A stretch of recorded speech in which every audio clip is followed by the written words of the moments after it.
নমস্কার, শেয়ারবাজ থেকে আমি শাশ্বত মিত্র।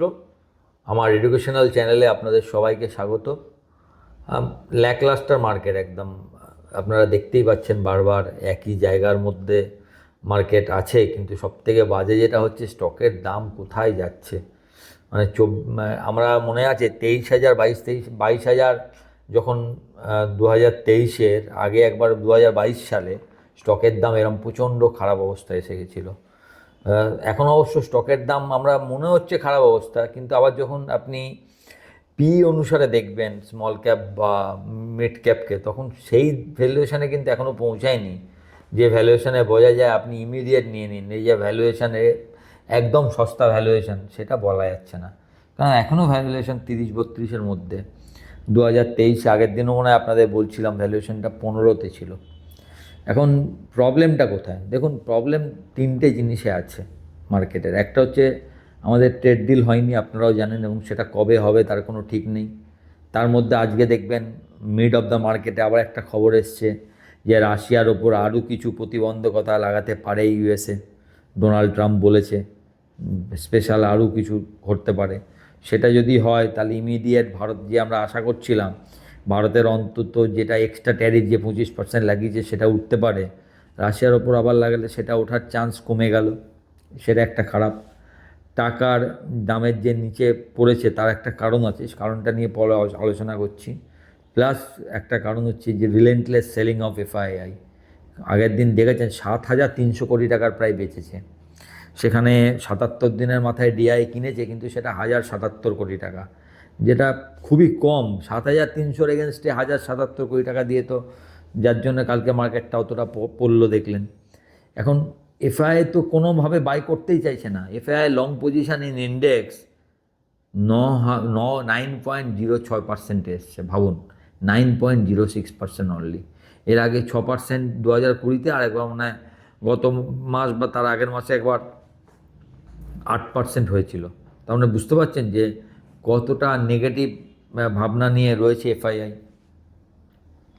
এখন এই যে কন্টিনিউয়াস টাকা বেরিয়ে যাচ্ছে মার্কেট থেকে, সেটা মার্কেটের ওপর একটা চাপ সৃষ্টি করছে। এখন যেটা নিয়ে বলছিলাম যে টাকার দামটা পড়ছে কেন, তা আপনারা জানেন কি না জানি না যে জাপানের ব্যাংক অফ জাপানের ইন্টারেস্ট রেট ডিসিশন আছে 19 তারিখ। আমি এতদিন ধরে আপনাদের সঙ্গে কথা বলছি, আমি মনে হয় কোনো দিন আগের দিন ছোট্ট একটু হিন্টস দিয়েছিলাম, আগের ভিডিওটা যদি দেখেন, কিন্তু এর আগে কোনো দিন ব্যাংক অফ জাপান নিয়ে কোনো আলোচনা করিনি। কিন্তু এবারে ব্যাংক অফ জাপানের ইন্টারেস্ট রেট ডিসিশনটা খুব ইম্পর্টেন্ট। কারণ আপনারা জানেন কি না জানি না, প্রায় 3 দশক ধরে, 3টে দশক ধরে জাপান নেগেটিভ ইন্টারেস্ট রেটে চলে। মানে ওখানে যে কোনো টাকায় মানে আপনি যদি করেন, তাহলে আপনি উল্টে আপনাকে পয়সা দিতে হবে আর কি, কোনো ইন্টারেস্ট রেট নেই।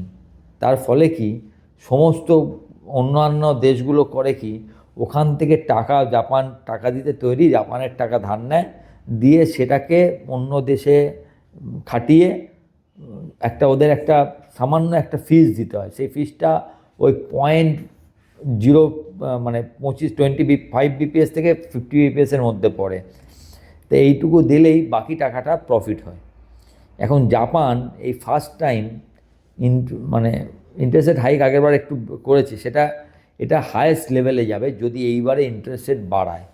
তার ফলে একে বলে হচ্ছে ইএন ক্যারি ট্রেড, মানে সমস্ত দেশ কী করছে, ওখান থেকে টাকা নিচ্ছে, টাকা নিয়ে তাদের যে এই যে টাকাটা নেয় তার যে মার্জিনটা থাকে হচ্ছে, সেটাও থাকে 25 থেকে 50 বিপিএসই মার্জিন থাকে।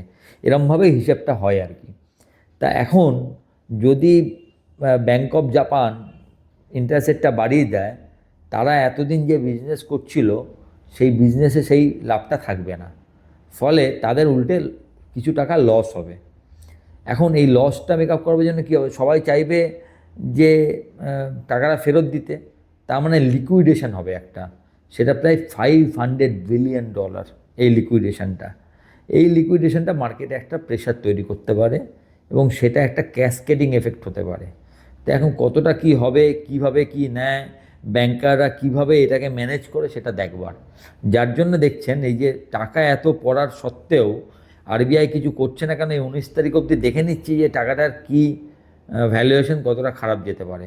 এই ব্যাংক অফ জাপানের ইন্টারেস্ট রেট হয়ে যাবার পর আশা করা যায় যে টাকার অবমূল্যায়নটা একটা জায়গায় অন্তত কমবে।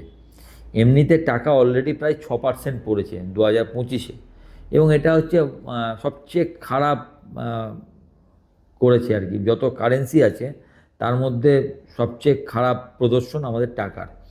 কিন্তু এখানে একটা ব্যাপার আছে যে যদি আপনি 25 সাল দেখেন তাহলে দেখবেন যে আমরাই একমাত্র দেশ, আর একটা দেশ মনে হয় আছে, যাদের এখনও 50% ট্যারিফ আছে। এখন অনেকে বলছিলেন, আমাদের ওখানে লিখেছেন যে আমাদের কি আমাদের এক্সপোর্ট বেশি না ইম্পোর্ট বেশি? ইম্পোর্টই বেশি, এক্সপোর্ট বেশি না। কিন্তু এখানে একটা ক্যাচ আছে, ওই জন্য একটু একটু জানতে হয়, একটু দেখতে হয়। ক্যাচটা হচ্ছে ইম্পোর্ট, আমরা তেল ইম্পোর্ট করি, যেটা ক্রুড মেন আমাদের যে টাকাটা পেমেন্ট করতে হয়। কিন্তু ক্রুড যেহেতু আমরা রাশিয়ার থেকে এখন অনেকটাই ইম্পোর্ট করছি, তাই সেই রাশিয়াকে পেমেন্ট কিন্তু আমরা ডলারে করি না, করি টাকায়। প্লাস আমরা গোল্ড সিলভার ইম্পোর্ট করি, সেখানে আমরা ইরান এবং রাশিয়া এবং বহু দেশের সঙ্গে আমরা নিজেদের কারেন্সিতে কিন্তু বিল মেটাই। সেটা আমাদের কাছে একটা সুবিধা।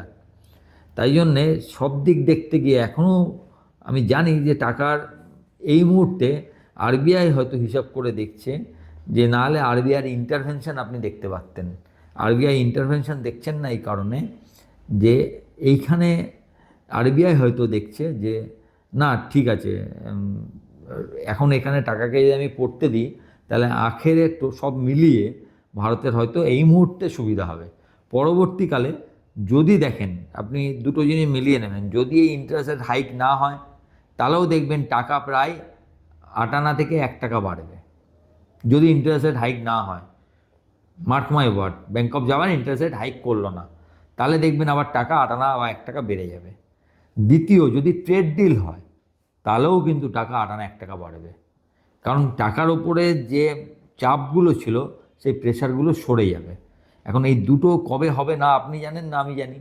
তাই জন্য টাকা অনেকের আইডিয়া, সেদিনকে কালকেই দেখবেন জেপি মর্গান চেস লিখেছে টাকা may be settled if interest rate hike যদি হয়ও, তাহলে টাকা may be settle between 91.50 to 92.25। 91 টাকা 50 থেকে 92 টাকা 50 বা 92 টাকা 25-এর মধ্যে ওরা ভাবছে টাকার দামটা আপাতত সেটেল করে যাবে। কারণ 92 দাম হলে মোটামুটি টাকার অবমূল্যায়ন হবে 8 থেকে 9% এবছরে। তাহলে 8 থেকে 9% কারেন্সি হিসাবে কম অবমূল্যায়ন নয়। এখন ইকোনমিক্সের কিছু ব্যাপার আছে, যাতে আপনি যেরকম আমরা বলি সম্পদের বন্টন নিয়ে ইকোনমিক্স অনেক অনেক কথা বলেছে, কিভাবে কোনটা হয়, যাই হোক সেটা নিয়ে পরে আলোচনা, ইকোনমিক্স ম্যাটার এখানে এনে নয়। তো বলছি মানে এই মুহূর্তে ফর দ্য টাইম বিং আমাদের এমনিতে টাকার অবমূল্যায়ন তো দেশের অবশ্যই, যে আপনার টাকা পড়ছে কেন যেখানে অন্য কারেন্সি অত পড়েনি, এই প্রশ্নটা আসবেই। কিন্তু ফর দ্য টাইম বিং যদি এটা পরবর্তীকালে ঠিক হয়ে যায়, মানে যদি ট্রেড ডিল এবং হবার পর দেখা যায় টাকা আবার আগের জামে পড়ে গেল, তাহলে বুঝতে হবে এই ফলটা ইটস আ স্ট্র্যাটেজিক ফল, স্ট্র্যাটেজিক ফল। হ্যাঁ, এখন দেখুন, আপনি যদি অন্য কিছু যা যা হিসেব, যেগুলো হিসেব যদি করেন, তাহলে আপাতত টাকার অবমূল্যায়ন যতটা ইকোনমির ওপর প্রভাব, খারাপ প্রভাব হওয়ার কথা, সেটা হবে না বলে বিভিন্ন লোকের ধারণা। এখন আমরা এই ছোটো জায়গায় বসে এখন যে কোনো জিনিসেরই মার্কেটের মতো একটা জিনিসের দুটো ভিউ থাকে। যেরকম ধরুন 2020, আমি আপনাকে উদাহরণ হিসেবে দিচ্ছি, সবাই বলেছিল যে 2020 করোনা পিরিয়ড থেকে পেরোতে গেলে কি করতে হবে না, আপনার হাতে টাকা দিতে হবে, তো বেশি করে নোট ছাপাও, লোকের হাতে টাকা দাও, তাহলে এই পিরিয়ড থেকে আমরা উদ্ধার হতে পারবো। এটা ছিল, আপনি দেখে নিতে পারেন খুলে। ভারত কিন্তু তা করেনি। আপনার মনে আছে, আপনি জানেন কি না জানেন না, রঘুরাম রাজন, যিনি একসময় আরবিআইয়ের গভর্নর ছিলেন এবং একজন অর্থনৈতিক বিশেষজ্ঞ, তিনি বলেছিলেন এটা না করার জন্য ভারতীয় অর্থনীতি ডুবে যাবে। কিন্তু ভারত তা না দিয়ে কী করেছিল, ভারত প্রত্যেককে আনাজ দিয়েছিল, বিনা পয়সায় এটা দিয়েছিল, এবং সেটা আমাদের বেশি কাজে এসেছিল, আমাদের ইকোনমি তাড়াতাড়ি রিভাইভ করেছিল। তা লোকে তো বলেছিল যে বেশি টাকা ছাপাতে হবে। টাকা ছাপালে একসময় প্রিন্টিং মানে মানি প্রিন্টিংয়ের তো একটা লিমিট আছে, সেটা একসময় আপনাকে ব্যাংকরাপসির দিকে নিয়ে যেতে পারে, বড় কোনো এফেক্টে ফেলতে পারে। তো ভারত সেই জায়গায় যায়নি। ভারত খালি তোমাকে বলে যে তোমার খাওয়া দাওয়াটা করিয়ে দিচ্ছি, বাকি যেটুকু ইনকাম করো তুমি সে চালাও। তা সেটা এখনও কিন্তু ভারতের 80 কোটি লোকের ওপর ওই আনাজটা কিন্তু এখনও ফ্রি আছে, মানে রেশনিং এখনও চলছে। সুতরাং এগুলো অনেক ভাস্ট চ্যাপ্টার, তো আলাদা আলাদা, কিন্তু স্টকের ভ্যালুয়েশান এই সব কিছুর ওপর নির্ভর করবে। দেখুন দুটো মানে কমপ্লিটলি অপোজিট ভিউ আছে। কি ভিউ? একটা হচ্ছে অনেকে ভাবছে যে আমেরিকা একটা বাবেল হয়েছে, আমিও আপনাদের অনেক দিন বলেছি ভ্যালুয়েশান হিসাবে মিলছে না, কিন্তু বাবেল অনেকে বলছে না এটা ঠিক আছে, আইটির মতো, লোকে এর ভ্যালুয়েশনটা বুঝতে পারছে না। দুটোই ঘটনা ঘটতে পারে। এআই যদি সত্যি করে 1990-এর আইটির মতো হয়, দেন ইটস আ আর্লি স্টেজ, যেখান থেকে আরও অনেক বাড়বে। তাহলে এআই যে ইনকাম জেনারেট করবে সেই অনুসারে এটাকে বাবেল বলা যাবে না। সে বাবেল যদি এআইটা যদি বাবেল না হয়, সেক্ষেত্রে কী হবে? আস্তে আস্তে ইকোনমি একটা এতটা উঠেছে, একটা কারেক্টিভ হতে পারে, কিন্তু কারেক্টিভ হয়ে ঠিক হয়ে গিয়ে সেটা আরও এক্সপ্যান্ড করবে। তাহলে আমাদের দেশগুলোর যা অবস্থা, তাহলে এখান থেকে আমরা ফ্লারিশ করে যাব। কারণ আমরা তো কি হয় আপনাকে বলি, আপনি 100-র মধ্যে 95 পান, 95টা 96 করতে পারা অনেক কঠিন, কারণ আপনি তো 95 অলরেডি পান। আমরা হচ্ছে এখনও পর্যন্ত থার্ড ওয়ার্ল্ড কান্ট্রি, আমরা এখনও ফার্স্ট ওয়ার্ল্ডের বিকশিত দেশ নয়, উন্নয়নশীল দেশ, উন্নত দেশ নয়, উন্নয়নশীল। তো আমাদের এখনও জায়গা আছে, আমরা এখনও 40 পাই, 60 পাওয়া মানে কিন্তু আমাদের 50% আমরা জাম্প করছি আগের রেজাল্টের থেকে। তো আমাদের স্পেস আছে যে আমরা এখান থেকে বড় জায়গায় পৌঁছাতে পারবো, যার জন্য অনেকে বলছে 2026 will be very good for India. দেখছেন না প্রতিটা রেটিং সংস্থা, এখন আপনি বলতে পারেন যে রেটিং সংস্থা, কিন্তু রেটিং সংস্থা তো আমাদের থেকে অনেক বেশি তারা ডাটা পায়। আপনি বলতে পারেন যে ভারত যে ডাটা দেখাচ্ছে সেই ডাটাগুলো আমরা বিশ্বাস করছি না, কিন্তু রেটিং সংস্থা শুধু ডাটা থেকে করে না, ওরা তো রীতিমতো এক্সটেন্সিভ রিভিশন করে, দেখে, ভেতরে আসে, খবর নেয় কী অবস্থা দেখবেন, যার জন্য আমাদের লোন কতটা, আপনি ডাটা দেখিয়ে দিলেই হতো না তো? আপনার যদি আমি দেখিয়ে দিলাম ওপরে ওপরে সব ভালো, কিন্তু আমার যদি টাকা না থাকে আমাকে লোন করতে হবে, আমার ফিসকাল অবস্থা খারাপ হবে, ফিসকাল ডেফিসিট তো আপনি আর এদিক ওদিক করতে পারবেন না, আপনি গ্রোথটা উল্টো হয়ে দেখালেন, ফিসকালটা মেলাবেন কীভাবে? তো যাই হোক, এরকম অনেক ভিউ আছে, তাতে ভিউতে বলছি যে এই যে পড়ে যাওয়াটা, এইখান থেকে যেখানেই মার্কেট স্টেবল হোক সেখান থেকে একটা আমরা বড় রান দেখতে পারি, এটা অনেকের ধারণা।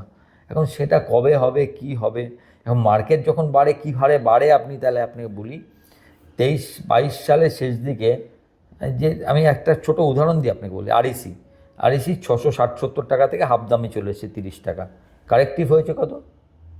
50%। আপনাদের সবার যাদের কাছেই আছে, আমিও বলছি এই ভ্যালুয়েশনে ভালো শেয়ার, কিন্তু কন্টিনিউয়াস পড়ে যাচ্ছে। এবার আপনি জাস্ট 3 বছর আগে ফিরে যান, 2022-এর এই ডিসেম্বরে ফিরে যান, কত দাম ছিল জানেন? 3 বছর আগে 90 টাকা, 91 টাকা। 91 টাকা থেকে 600 টাকা যেতে কতদিন টাইম নিয়েছে? মাত্র 1 বছর। 22-এর অক্টোবর থেকে 24-এর জানুয়ারি ফেব্রুয়ারির মধ্যে, ফেব্রুয়ারি মার্চের মধ্যে হাই করে দিয়েছে, মানে 1 বছর 4 মাসের মধ্যে সে 6 গুণ হয়ে গেছে। 6 নং 54, 6 গুণ কি 7 গুণ, 7 নং 63, মানে 630, 7 টাইমস। তো 7 টাইমস হওয়ার পর সে হাফ হয়েছে। তো আবার যদি ভ্যালুয়েশান ঠিক জায়গায় আসে, স্টকের সুবিধা হচ্ছে স্টক 6 মাসে আপনার সমস্ত একটা কি হয়, একটা ভ্যালুয়েশান আপনি কিনেছেন 100 টাকায়, ভ্যালুয়েশানটা নামতে নামতে 50 টাকা হয়েছে, আপনি ভাবছেন আপনার 50% রং, এবার ভ্যালুয়েশান ঠিক হয়ে গেছে, তারপরে ওর আর্নিং কি হতে পারে পরবর্তীকালে সেটা বুঝে নিয়েছে মার্কেট, তখন এই 50 টাকাটা 150 টাকা বা 200 টাকা হতে কিন্তু টাইম লাগবে না, মানে আপনার অরিজিনাল যে 100 টাকা সেটাও ডবল হতে টাইম লাগবে না, নিচ থেকে ওটা 4 গুণ হয়ে যাবে। কিন্তু সেই ধৈর্যটা কি আমাদের আছে? এখানে নিজেকে প্রশ্ন করতে হবে। ভালো স্টক যদি হয়, যার আর্নিং ভিজিবিলিটি আছে, সেক্ষেত্রে আপনার অসুবিধা হবে বলে আমার মনে হয় না। হ্যাঁ, এই পেনটা মারাত্মক, আসলে আপনাকে এত কথা আমি বলছি, আপনি নতুন হলে আপনার অসুবিধা হবে, তার কারণ আমি 30 বছর ধরে দেখছি এরকম, এই সাইকেল অনেকবার গেছে, এই সাইকেল অনেকবার গেছে। এই যে টাটা স্টিল দেখছেন, এটা 1 টাকার শেয়ার, ভালো করে দেখবেন, এর দাম এখন 170 টাকা। মানে 10 টাকা শেয়ারের দাম কত? 1700 টাকা। 10 টাকা শেয়ার যখন 1000 টাকা ছিল, সেখান থেকে 100 টাকায় নেমেছিল। সেই 100 টাকা থেকে আবার 1000 গেছে, 1700 হয়েছে। টাইম লেগেছে, 15 বছর টাইম লেগেছে, কিন্তু ভ্যালুয়েশন হয়ে গেছে। যদিও সেটা মেটাল সাইক্লিক সেক্টর, সাধারণত এরমভাবে ভ্যালুয়েশন হয় না। একইভাবে আপনি টাটা মোটর দেখুন, 65 টাকায় এসছিল, সেখান থেকে 1100 টাকায় গেছে, এখন 600 টাকায় এসছে। সুতরাং ভ্যালুয়েশন যখন মার্কেট বুঝবে যে না সব ঠিক আছে, ভিজিবিলিটি আসবে, তখন আপনার স্টক আপনার জায়গায় পৌঁছাতে বেশি সময় নেবে না। একটু ভরসা রাখুন। এখন খারাপ হচ্ছে, অনেক পেন লাগছে, আমারও লাগছে, প্রতিদিন দেখছি, প্রতিটা পোর্টফোলিও দেখছি, মন খারাপ হয়ে যাচ্ছে। বাট ঠিক আছে, পেন এখনও এখানে শেষ হয়েছে এটাও বলতে পারছি না, কারণ ভ্যালুয়েশন সেই একদম ক্রাঞ্চিং লেভেলে আসেনি। 1500-1600 ভ্যালুয়েশন এলে বলতে পারতাম। একটু সহ্য করুন, আর কিছু করার নেই। আর শুক্রবারের জন্য ওয়েট করুন, দেখা যাক ব্যাংক অফ জাপান কী করে এবং তার কী কী এফেক্ট বিশ্ব অর্থনীতির ওপর পড়ে, সেটা দেখে তারপর দেখা যাবে। আর বেদান্তর তো দেখেছেন যে এনসিএলটি বেদান্ত ডিমার্জার অ্যাপ্রুভ করে দিয়েছে। That is good for the stock long টার্মে। দেখা যাক কী হয়। হোপ এই স্টকটা 600 থেকে 650 টাকা ইমিডিয়েট একটা যেতে পারে। ইমিডিয়েট মানে ইন নেক্সট 3 মান্থস, মানে যতদিন না এটা ডিমার্জার হচ্ছে, মার্চের মধ্যে বলেছে ডিমার্জার, সেই সময় 600 টাকা থেকে 650 টাকা আসতে হতে পারে আর কি। এরকম একটা ভ্যালুয়েশনের কথা সবাই বলছেন আর কি। এগুলো সবই কোনো রেকমেন্ডেশন নয়, কিচ্ছু নয়, যা বলছে আমি সেটাই আপনাকে একই রিপিট আমি করছি, সবাই যা বলছে। এবং পরবর্তীতে ভ্যালুয়েশন আনলক হয় ডিমার্জারের পর, আশা করি ভালো হবে। ভালো থাকবেন। ভিডিওটা ভালো লাগলে একটু লাইক, শেয়ার, এবং যারা প্রথমবার দেখছেন সাবস্ক্রাইব করবেন, এবং আমার টেলিগ্রাম গ্রুপ এর সঙ্গে যুক্ত থাকবেন। নমস্কার।